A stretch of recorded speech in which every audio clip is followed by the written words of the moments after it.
And now it's Boomer Life. Lifestyle ideas designed to make your life more engaging, meaningful, and complete. Celebrating the baby boomer generation, this is Boomer Life. Welcome back to Boomer Life on AM 650 with Simone Graywall. And today we've been chatting about retirement living with the experts from Revera Retirement Living. Lydia Miller is the Regional Director of Sales in BC. Rob Gillis is the Executive Director at Revera's Fleetwood Villa. And as well in studio talking downsizing, expert Susan Borax from Good Riddance Professional Organizing Solutions. Now, we were talking a little bit about the 7 sins of downsizing. We had a few more we wanted to mention. Yes. We use our tagline that says, don't let your stuff prevent you from moving, because we really feel that, for safety's sake, we would like to see so many of our clients move into safe environments. But once again, they don't always know how to go about the process, which is why they need our help. So the sixth commandment here is don't try to be perfect. We're all bombarded with images about perfect homes, perfect closets, perfect drawers, right? It takes an awful lot of effort to be able to maintain something that looks like that all the time. And so what we try to stress is functional organizing, being able to find things when you need them, having things accessible, having things in the right places, having the right amount of stuff so that you're not impeded every time you want to leave the house. You spend the house, 40 minutes looking for something. So I have a question on that. Sorry. Mm-hmm. One of the things we deal with is people getting forgetful. Yes. Right? An early onset of dementia and such. Yes. So can you just share one little trick you have for helping them to remember? Well, one of the things that we do is that, for example, if we're moving, let's say, their dresser or their night table or even a china cabinet, we will take photographs of that before.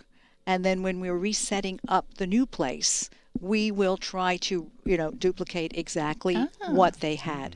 And what we try to do is set up zones. We don't want to commingle all kinds of objects that don't relate to each other.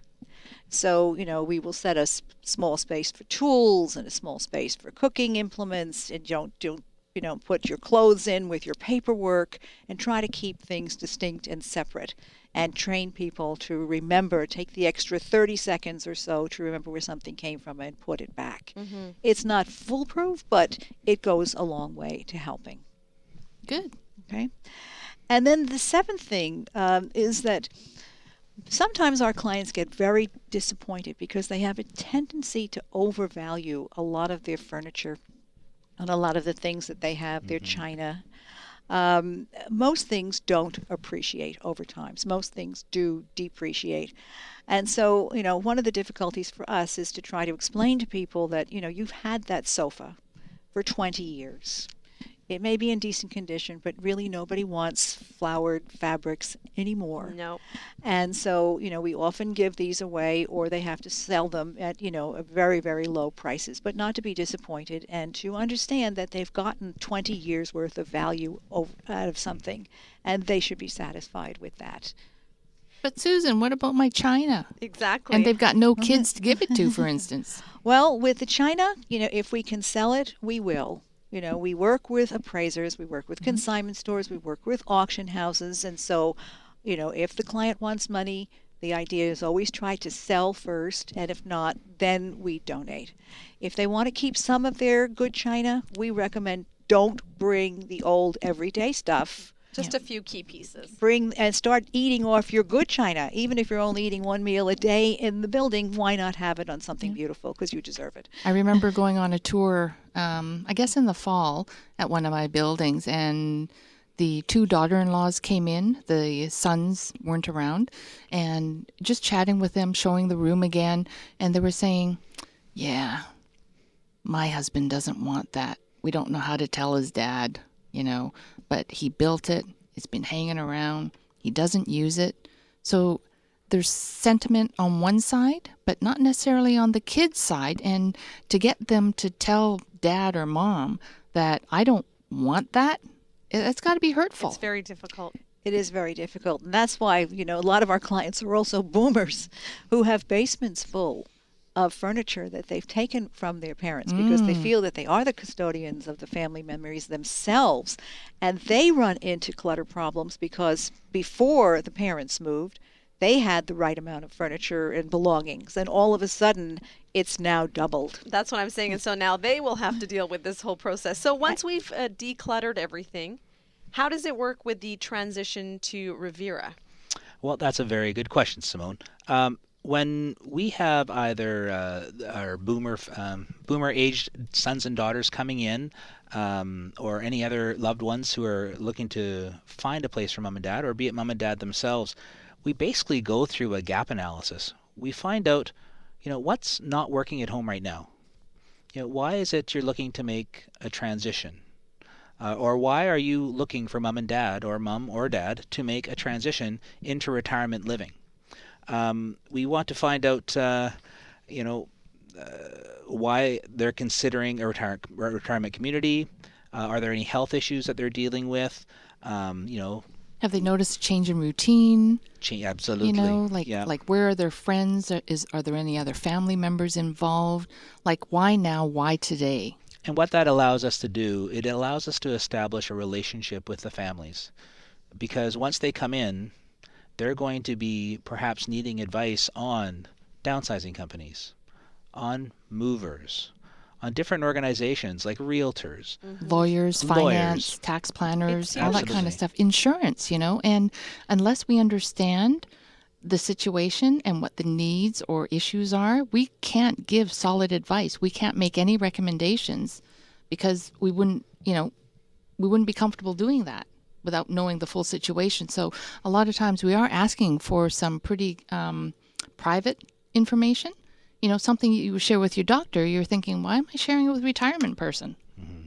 Well, we have to think about your health and well-being. You have to know everything before they come in and how you can accommodate to them. Right. Exactly. So it's when you come in and chat with one of our lifestyle consultants, and we have lifestyle consultants at Revera, not salespeople, because the purpose of what we do is to not sell somebody on a suite, is to match their lifestyle with the lifestyle of the community. And just on that note too, Rob, one of the things, Simone and Susan, you can appreciate this, is we've had situations in many of my buildings where we'll get like a single member to move in, and they felt, I got to have the largest suite you have. I've got all this stuff. I got my china cabinet, my queen-size bed and armoire and all this kind of stuff. And then after a year, they realize, I hardly go into that other room. I don't need that spare bedroom. My family doesn't come visit. So I need to think about moving and downsizing again. And you can do that within Revera. Okay. And we've had seniors call upon Susan's services again to help them do that, because we don't want to impact them in any way to cause them more stress or distress. And sometimes that's what people need. You need that gradual process. It can't be we're just going to get rid of everything you have because you're in a smaller space. It's let's take this for now, and then we'll work with what we have and go from there. We try to teach our clients that they're not stopping living, right? They're still going to have to welcome new things into their lives, right? But when they're in a smaller space, they have to make some compromises. So if they are bringing in new items, then something else has to go. And when residents come into communities such as Fleetwood Villa, they find they don't spend a lot of time in their suites. And they're coming in and they're saying, well, there's only 750 square feet in this suite. That's not enough space. But they soon realize that their living room is down in the lounge beside the fireplace with somebody playing the grand piano. Or their kitchen is down in the bistro where they can have a latte or a hot chocolate or a mocha any time of day they'd like. Work on a jigsaw puzzle. The room is just for sleeping. That's really what it's there for, and to have your personal things. And perhaps some personal time as well. Maybe they want to watch a television program by themselves or what have you. But most of our residents spend time out in the community, and they're out a lot, which makes for a more healthy lifestyle because they're out walking around, they're engaging with other people, and really living life. And my mother and father-in-law right now in Edmonton are living examples of that. The recluse in-laws No longer. Oh, she just called the other day saying they went out on a shopping trip, and Dad decided he was going to stay home and play the accordion in the suite, which probably Mom was grateful for, that she didn't have to stay and listen to the accordion all day. But anyway, it's amazing. Their lives just improve so dramatically. ReveraLiving.com is the website. In studio, if you're just joining us on Boomer Life AM 650. My name is Simone Grewal. We're speaking about retirement living with the experts from Revera Retirement Living. Lydia Miller is the Regional Director of Sales in BC. Rob Gillis is the Executive Director at Revera's Fleetwood Villa. And also with us, downsizing expert Susan Borax from Good Riddance. When we come back, we're going to talk a little bit about some of the benefits to being a baby boomer and thinking about having your parent move into retirement living. As well, we'll talk about some of the entertainment offered at Revera. Stay with us on AM 650. It's all about the baby boomer lifestyle. Boomer Life on AM 650.